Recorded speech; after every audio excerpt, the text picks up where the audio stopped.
followed by remarks from our county executive. Then we will allow at least 5 minutes afterwards for questions from you all. Thank you. Chief.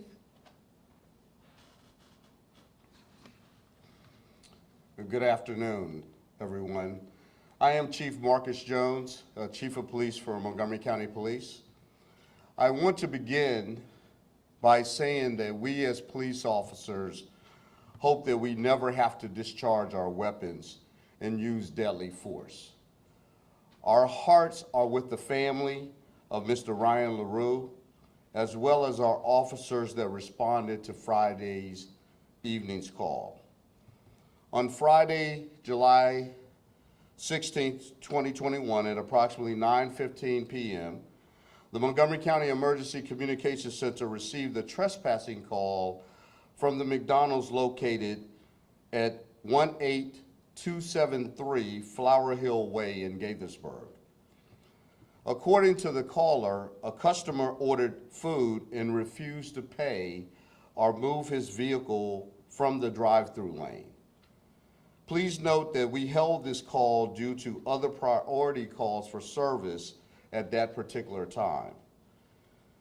At approximately 22:28 hours, at 10:28 p.m., a uniformed 6th district officer in a marked patrol car responded to the McDonald's, where he encountered a white Honda CR-V parked in the drive-thru lane.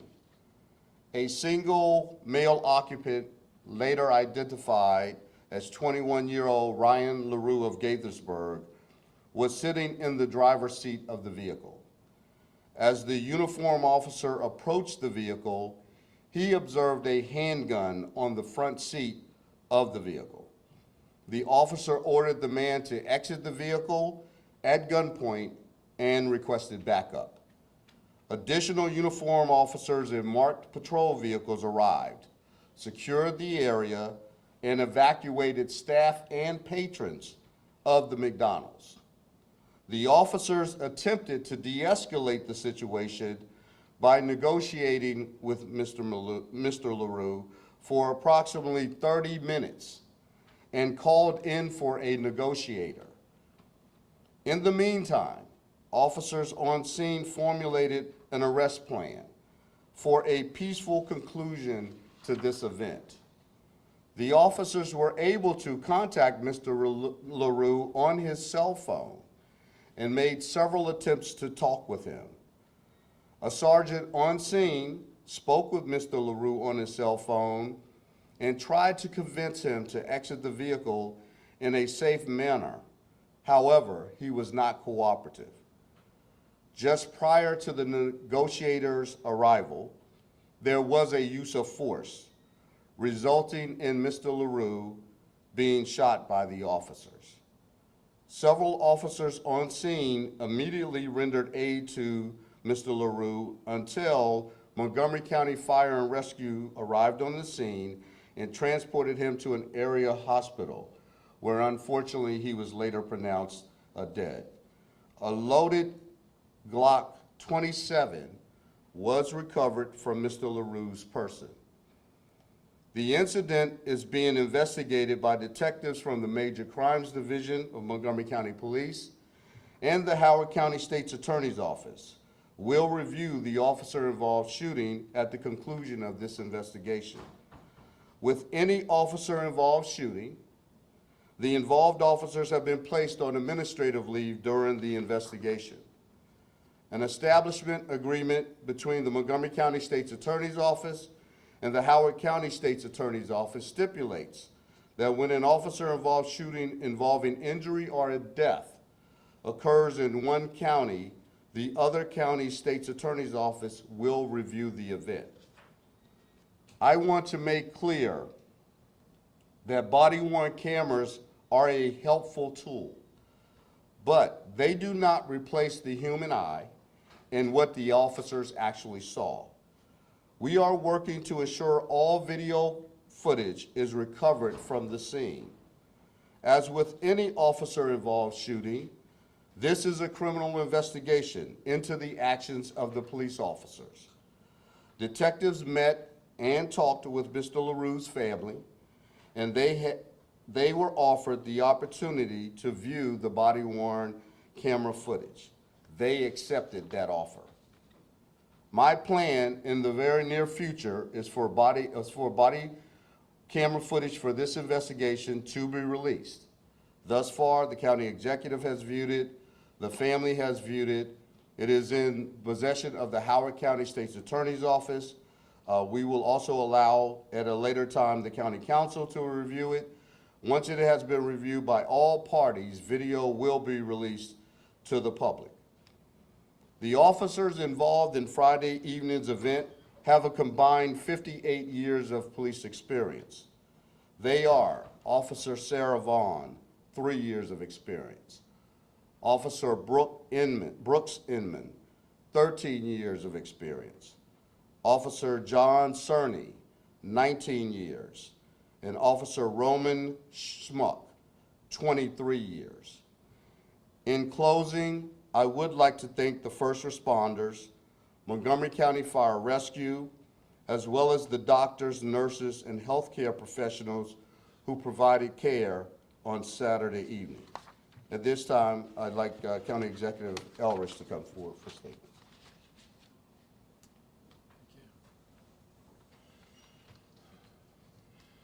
So these are the worst kinds of press conferences. There's nothing to feel good about. Tragedy happened the other night, and I extend my condolences to the LaRue family over the loss of their child. This is really hard, and when you would get to see the video, no one would have expected this outcome from the way the video began.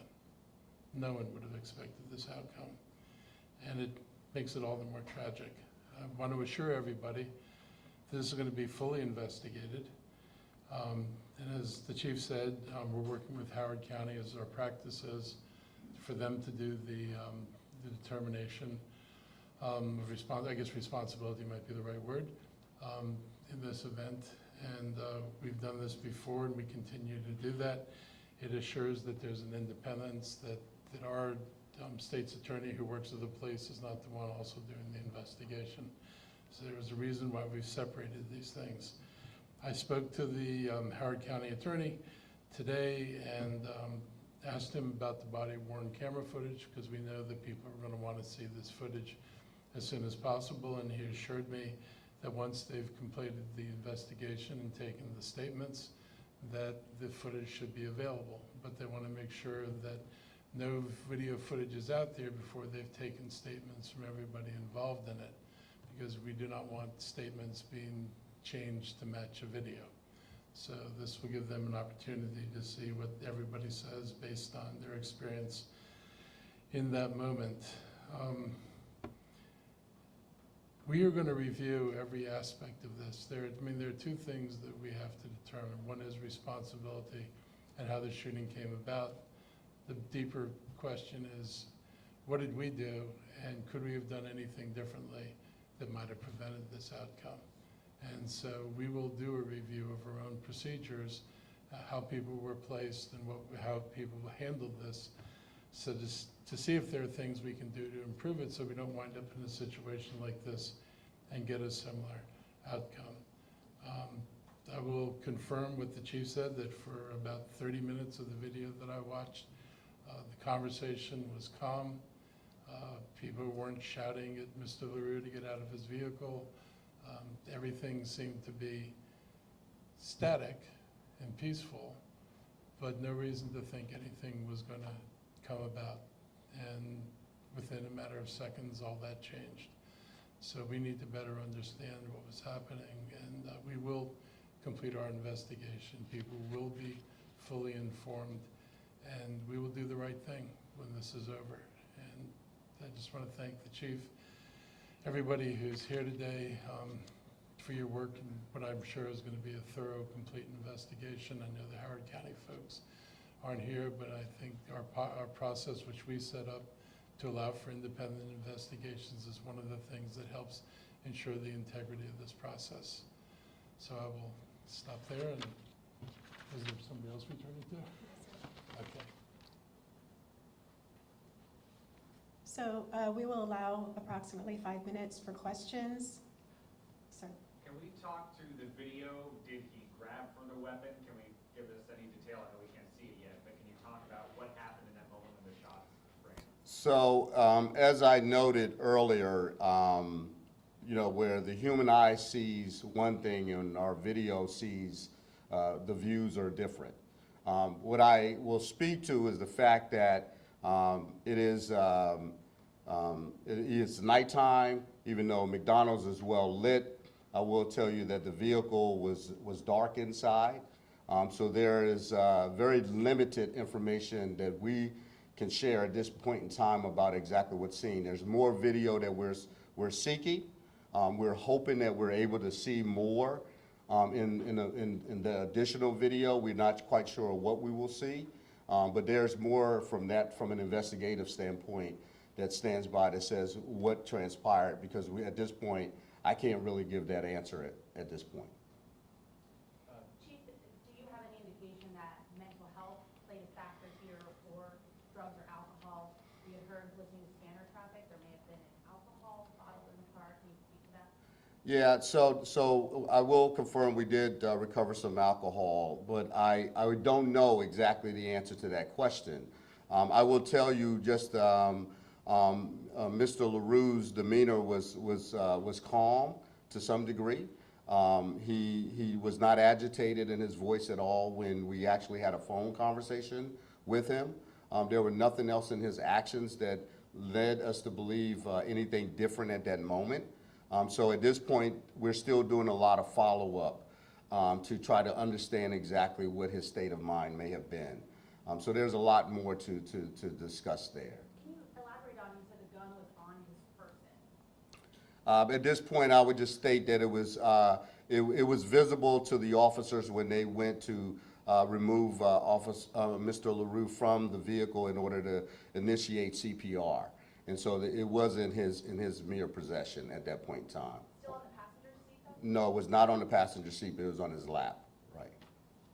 Sir, can you clarify when you said the human eye and video seem to be different? Are you saying your officers are saying one thing, but the video shows something No. else? What do you mean by that? So I'm not saying that at all. If you could imagine, if we have our body-worn camera videos and my body is turned this way and I am dealing with the situation this way, the body-worn camera video is actually going to only show that direction and not the direction in which my eyes are focused upon.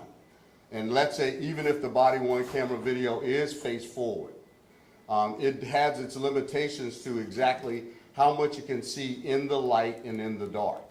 And so distance is an issue here. And there's other barriers that are issues here.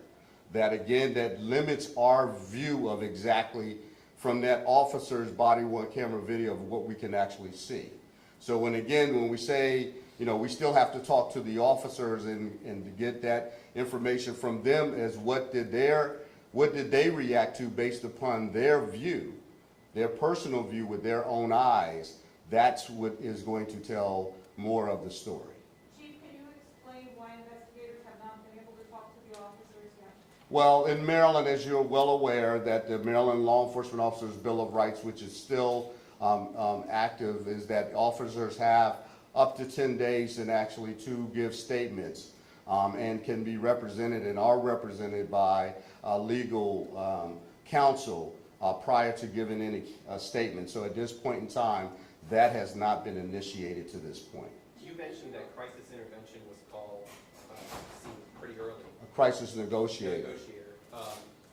Do you feel adequate that their response time was adequate? And you mentioned that an officer was on the phone negotiating with him. Why an officer and not crisis?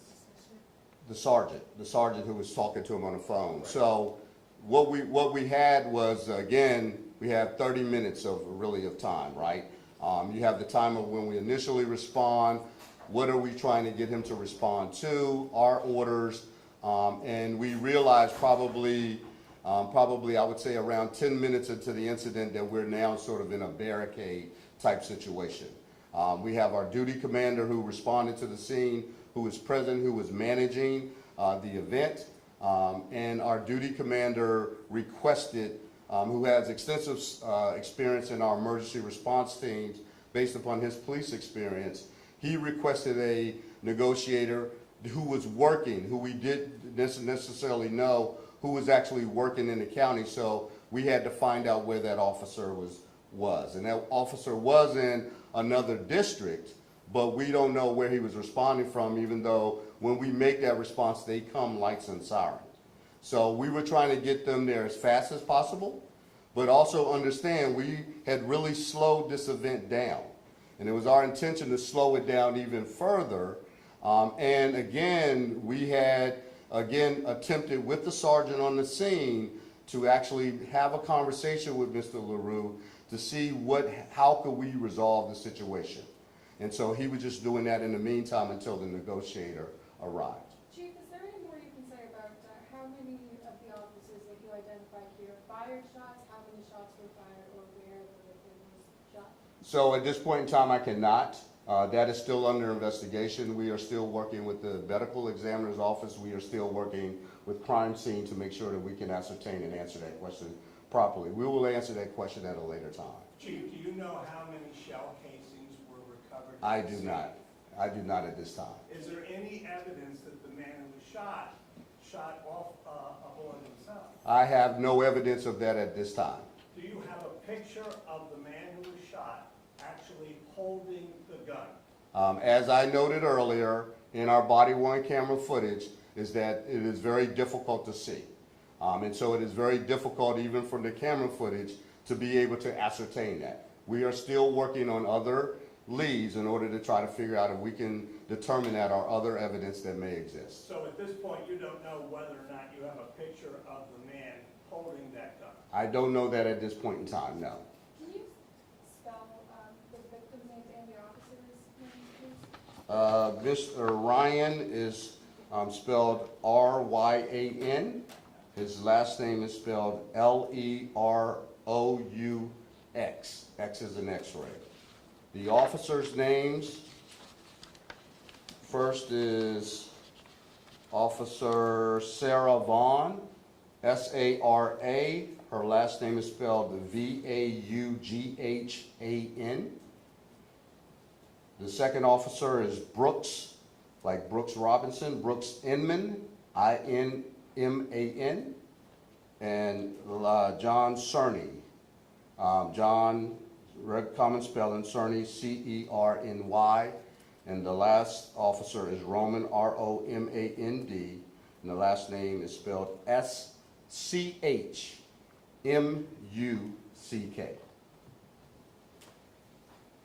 All right, thank you for your time, and when we have more information, we'll be providing that to the public. Thank you.